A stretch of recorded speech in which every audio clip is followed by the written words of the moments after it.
moving into seated forward folds. And what's crazy enough, you guys, this is the same pose as if you were on the soles of your feet, and it activates the same way, but you're seated.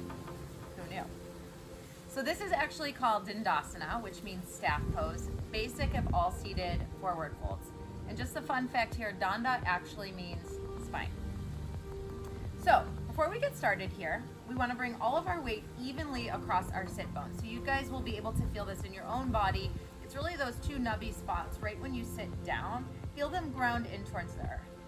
You're going to roll your inner thighs in so that the outer thighs start to lift, and you'll feel the entire backside of the legs engage in towards the earth or the mat or whatever it is that's supporting you. Flex your toes towards your face, and just like this whole slinky idea, this is really the root of the pose. You're going to feel your spine grow all the way up through the crown of your head. If this is as far as you go, great. We've actually hit Dandasana. Now, if we want to take it a little bit forward, you'll start to engage that core back towards the spine, and again, start to pull yourself out of your sit bones up to the crown of your head. Slowly begin to roll forward as you bring your front side of your body over towards the tops of your thighs. Options here in varying degrees depending on where your hamstrings sit with all of this.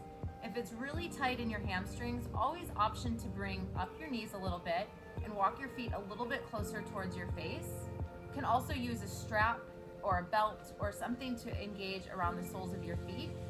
Or if you're not using any prop, you can start by bringing your palms over towards your calf, to your ankles, or eventually working your way all the way towards the soles of your feet. When you begin to inhale, you're going to lengthen through the spine. Exhale, slowly start to fold. Almost imagine there's a string attached to your heart, finding its way to tie around your big toes. So you'll notice here, it's not about just dumping your front side body into your thighs. You're really trying to lengthen the spine out through the crown of your head. As you inhale, again, lengthen. Exhale, slowly fold forward. Bring your heart towards the big toes. Feel the difference, Lene? This is really great. Again, it helps to activate and help with aiding in depression. Again, it brings all of the release through the brain with all of the blood moving its way back into the nervous system. And it really helps to allow your entire body to slow down and soothe as you find the breath work, which really is the practice of yoga, is breath to movement. Again, every inhale, think about it, you're growing longer. Every exhale, folding a little bit deeper. An option here, I mean, this can be just a simple 3 to 5 second breath work, or you really can hang out in this pose for a little bit if you want to start to engage more through the hamstrings and really finding that overall forward fold extension across the front side of the body. All right, so now let's discuss seated forward fold from a physical therapy perspective. I really love this pose because even though you're accomplishing a lot of the same things that you do in the standing pose, this one tends to allow you to be a little bit more relaxed and anchored through the pelvis. And so if you have pain anywhere, it can be a little bit more comforting to do it this way because you have the ground supporting you through the length of your legs and your pelvis rather than just through your feet. Sometimes at the end of the day, we just are done standing or being upright, and so really lengthening in this long sitting position can be really relaxing. So what I really love about the yoga cueing for this pose is this idea of lengthening on the inhale and then folding deeper on the exhale. And the reason that I really love that is because so often when people try to give length through the backside of their body, they just slouch.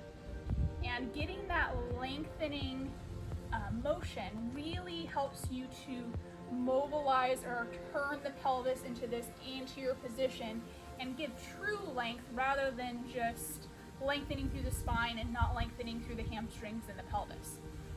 Furthermore, lengthening on the inhale and then folding further on the exhale really coordinates with what happens physiologically with breathing. So when we exhale, naturally we contract our abdominals, particularly our obliques. And so by lengthening on that inhale, you're facilitating the extension as the lungs fill up. And then on the exhale, you're really contracting the abdominals to get you a little bit further into that fold.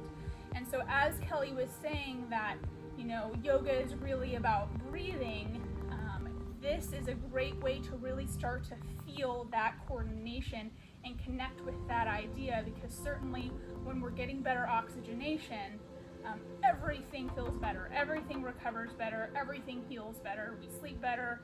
Everything gets better when we can oxygenate properly. And getting that nice lengthening inhale, contracting exhale helps to facilitate that process. Thanks so much for joining us for this segment. We hope that you found all of the information insightful and something that can certainly relate more into your own needs and your own requests. We definitely want to hear from you though. Suggestions, questions, anything that's working, not working. Your point of view is very important to us.